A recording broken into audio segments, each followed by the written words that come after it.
Hello everyone.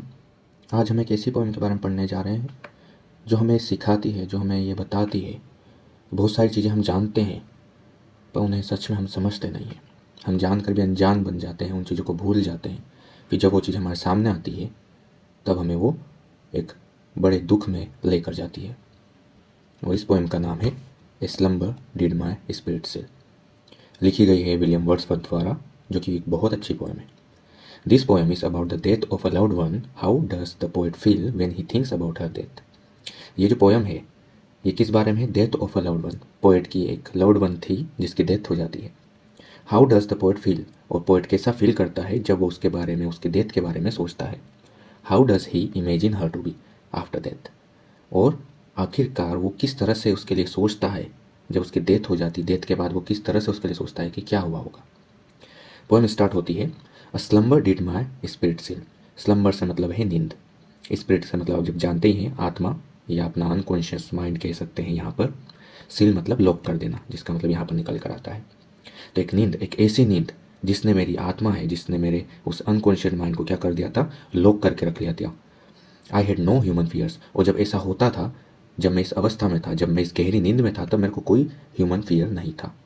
कहने का मतलब यह है इन दो लाइनों का कि जो राइटर है, जो हमारा पोएट है, वो काफ़ी समय से एक ऐसी नींद में था जिसमें वो जानते हुए भी बहुत सारी चीज़ें उसके दिमाग में नहीं थी। वो बहुत सारी चीज़ें भूल चुका था कि ये चीज़ें भी होती है। उसको कोई डर नहीं था। उसको लगता था कि मुझे कोई डर नहीं है, मुझे कोई चीज़ नुकसान नहीं पहुंचा सकती, मुझे कुछ नहीं हो सकता।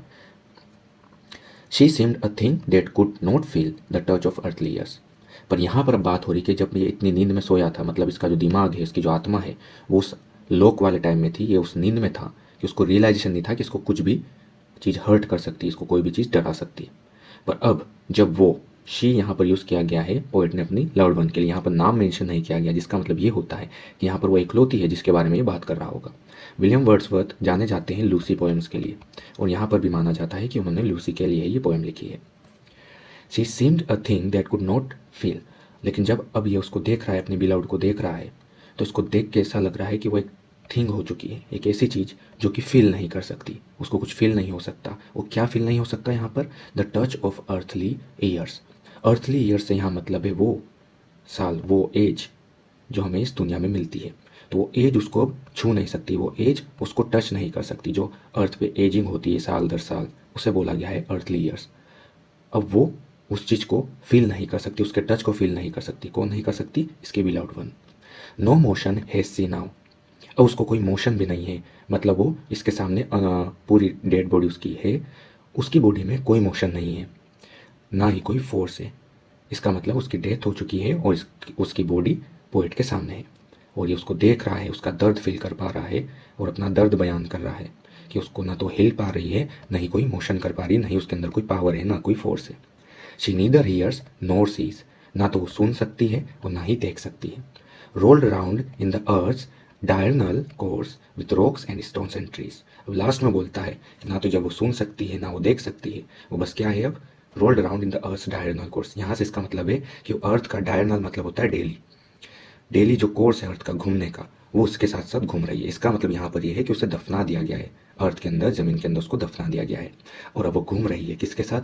रॉक्स के साथ, स्टोन्स के साथ और ट्रीज के साथ, जो कि अर्थ का ही एक पार्ट है। तो यहाँ पर कहना चाह रहा है कि इसकी जो बिलव्ड वन है वो भी क्या हो चुकी है? अर्थ का एक पार्ट हो चुकी है, जो इसके साथ साथ घूम रही है अब डेली। अब इस पोएट का यहाँ पर क्या मतलब है, वो क्या कहना चाहता है इस पोएम में? कहने का मतलब ये है कि एक समय ऐसा था जब वो खो चुका था इस बात में कि उसको कोई दुख नहीं है, कोई दर्द नहीं है, कोई डर नहीं है। पर जब वो नींद से जागता है, वो नींद से कब जागता है? उसको नींद से जब जागने को मिलता है जब उसको रियलाइजेशन होता है कि उसकी जो लव्ड वन है उसकी डेथ हो चुकी है, वो कभी नहीं जगने वाली। इससे उसको पता चलता है कि वो एक बहुत बड़े भ्रम में था। भ्रम मतलब एक डिल्यूजन में था, एक स्लम्बर में था, एक नींद में था, जहाँ पर उसको नॉलेज जो था वो खो चुका था, या उस चीज़ को वो भूल चुका था कि क्या सच्चाई है, क्या रियलिटी है, क्या सपना है और क्या हकीकत है। वो सपने में था जब उसको लगता था कि सब कुछ सही है, मुझे किसी चीज़ से डरने की जरूरत नहीं है। तो उसका सपना वो टूट जाता है जब उसके लव्ड वन की डेथ हो जाती है। उसके लव्ड वन की डेथ उसको रियलाइजेशन करवाती है कि हमारी जो बॉडी है, हमारा जो शरीर है, वो कितना मोर्टल है, कि जिस तरह से हमारे डेथ होने के बाद हम एक थिंग के रूप में आ जाते हैं। ना हम हिल सकते हैं, ना हमारे अंदर कोई फोर्स होता है, ना हम सुन सकते हैं, ना हम देख सकते हैं, और हम सिर्फ एक मिट्टी में मिल जाने वाली चीज़ बन जाते हैं। मिट्टी में मिल जाते हैं और अर्थ के साथ साथ उसमें टिम मिलते हुए हम रोटेट करते हैं। यहाँ पर पोएट बताना चाह रहे हैं इसके माध्यम से, पोएम के माध्यम से, कि बहुत सारी चीज़ें हमें पता होती है लेकिन उनका हमें रियलाइजेशन नहीं होता।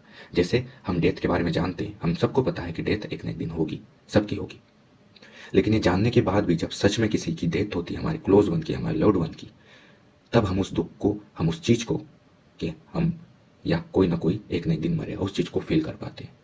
और वो जानने और फील करने में बहुत डिफरेंस होता है। आपको बहुत सारे लोग समझाने आएंगे उस टाइम वही बातें जो आप जानते हो कि एक न एक दिन सबको जाना ही है, एक न एक दिन सबकी डेथ होगी, लेकिन ये जानने के बाद भी हम उस चीज़ को फील कर पाते हैं, उस टाइम समझ पाते हैं, जो कि दूसरे नहीं कर पाते। वो दुख, वो दर्द, वो हमें उस गहरी नींद, उस गहरे भ्रम से उठा देता है और हमें सच्चाई की ओर ले जाता है कि ये दुनिया में सपना क्या है और हकीकत क्या। इसी के साथ ही पोएम खत्म होती है। मिलते हैं अगली वीडियो में। Thank you.